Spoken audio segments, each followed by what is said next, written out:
Imagine uma arte marcial tão perigosa que o simples ato de ensiná-la já foi considerado crime. Uma arte criada não para competições, não para demonstrações públicas e muito menos para entretenimento, mas para guerra real, sobrevivência extrema e eliminação rápida do inimigo. Enquanto o mundo moderno conhece o Havaí como sinônimo de praias paradisíacas, surf e cultura leve, o Havaí antigo era um território brutal, moldado por conflitos constantes, guerras tribais e disputas sangrentas por poder. É nesse cenário de violência, honra e domínio absoluto que nasce o Kapuku Ialua, uma arte marcial proibida, sagrada e mortal, reservada apenas à elite guerreira havaiana. Seja bem-vindo ao mundo marcial, e hoje você vai conhecer a história completa, a origem real e as técnicas mais temidas desse sistema de combate ancestral que quase foi apagado da história. Antes de seguir em frente, um aviso importante. Este conteúdo é para fins educacionais, de preservação cultural e análise técnica. Aqui, nós promovemos o respeito por todas as artes marciais e a não violência. Qualquer prática deve ser supervisionada por um instrutor qualificado. Muito antes do turismo e da imagem romantizada do arquipélago, o Havaí era um ambiente hostil.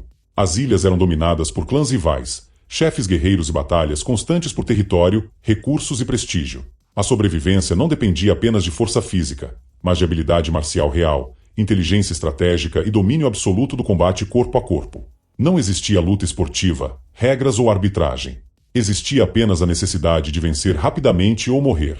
Nesse contexto, cada técnica precisava funcionar sob estresse máximo, em terrenos irregulares, cercados por rochas vulcânicas, selva e mar aberto.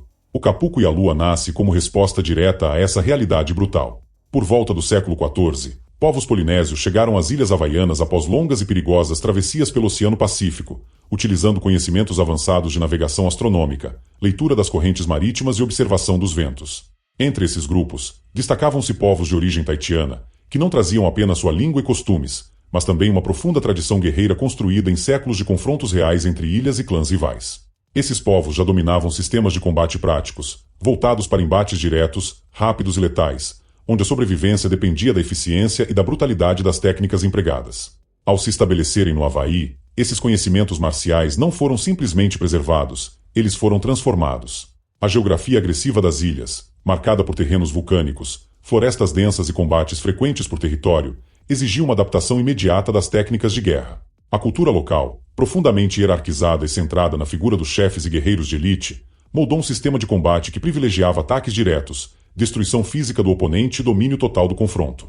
Dessa fusão entre herança polinésia, necessidade constante de guerra e valores culturais havaianos, surgiu um sistema marcial único, brutal e altamente funcional, conhecido como Kapuku Ialua, uma arte criada não para o treino, mas para o campo de batalha. No Havaí antigo, os nomes carregavam poder. Kapuku Ialua não é exceção. Kapu significa proibido, sagrado e restrito, algo que não podia ser acessado livremente. Kuialua pode ser entendido como 2 golpes ou 2 ações decisivas. Juntas, essas palavras revelam a essência do sistema, uma arte sagrada e proibida, criada para neutralizar o inimigo em poucos movimentos, sem prolongar o confronto. O Kapuku Ialua não era ensinado ao povo comum. Seu conhecimento completo era restrito à nobreza havaiana, aos guerreiros profissionais e aos guardas pessoais dos chefes tribais.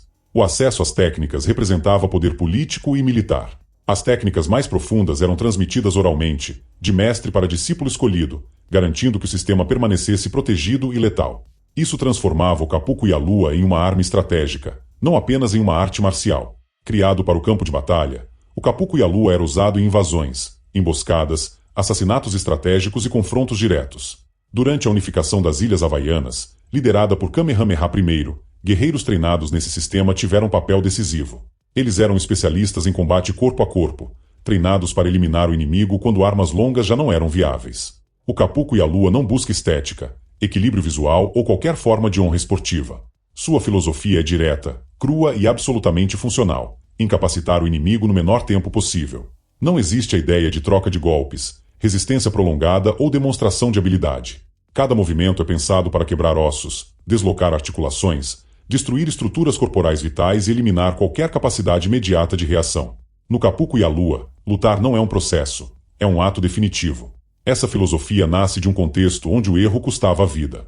O guerreiro havaiano não podia se dar ao luxo de prolongar um confronto, pois enfrentava múltiplos inimigos, terrenos hostis e armas letais.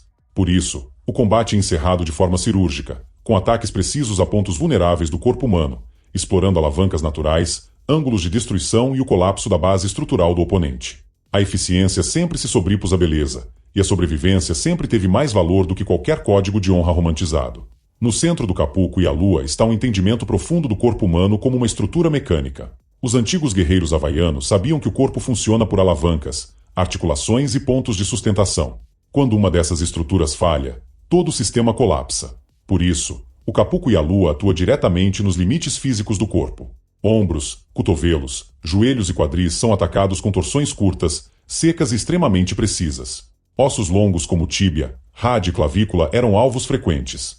Quebrar a clavícula, por exemplo, significava inutilizar o braço inteiro e comprometer a respiração do inimigo. Tudo isso era feito em segundos, com eficiência absoluta. Além da estrutura óssea, o Capuco e a Lua domina ataques a pontos sensíveis das regiões do sistema nervoso. Golpes aplicados no pescoço, na base do crânio e em regiões ricas em terminações nervosas causavam desorientação, perda de força e até inconsciência imediata. Esses ataques eram combinados com torções e quedas, criando um efeito devastador.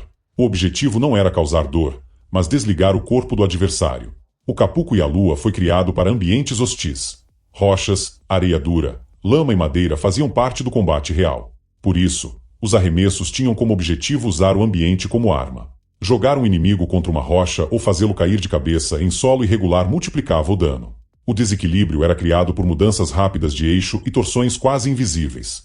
O chão nunca foi neutro. Ele sempre fez parte da técnica. Os golpes do Capuco e a Lua são curtos, diretos e devastadores. Cotovelos esmagam ossos, joelhos interrompem a respiração, golpes de mão fechada atingem pontos vitais e chutes baixos destroem a mobilidade. Não existe troca de golpes. Existe domínio absoluto do ritmo do combate, onde cada ataque abre caminho para o próximo até a neutralização completa do inimigo.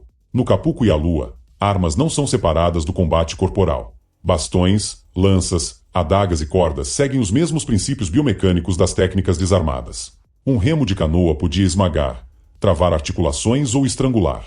Cordas eram usadas para controle e finalizações silenciosas. O guerreiro precisava ser capaz de lutar armado, desarmado ou improvisar armas a partir do ambiente. Os mestres do sistema eram chamados de Olori. Eles raspavam todo o corpo para evitar agarramentos e facilitar o movimento. O treinamento ia além da técnica, envolvendo resistência extrema, controle emocional e adaptação a ambientes instáveis, muitas vezes treinando no mar. O conceito de mana, a energia vital, era cultivado através de foco, respiração e intenção. Ensinar Capuco e a Lua a quem não fosse autorizado era uma violação grave do sistema de Capu. As punições podiam ser severas. Por isso, o conhecimento era fragmentado e protegido. Apenas alguns mestres detinham a totalidade do sistema. Isso manteve o Capuco e a Lua eficaz por séculos, mas também contribuiu para que muito se perdesse. Com a chegada dos missionários cristãos e a ocidentalização do Havaí, práticas guerreiras passaram a ser vistas como indesejáveis. O Capuco e a Lua foi reprimido, e muitos mestres morreram sem transmitir completamente seu conhecimento. O sistema entrou em um longo período de silêncio.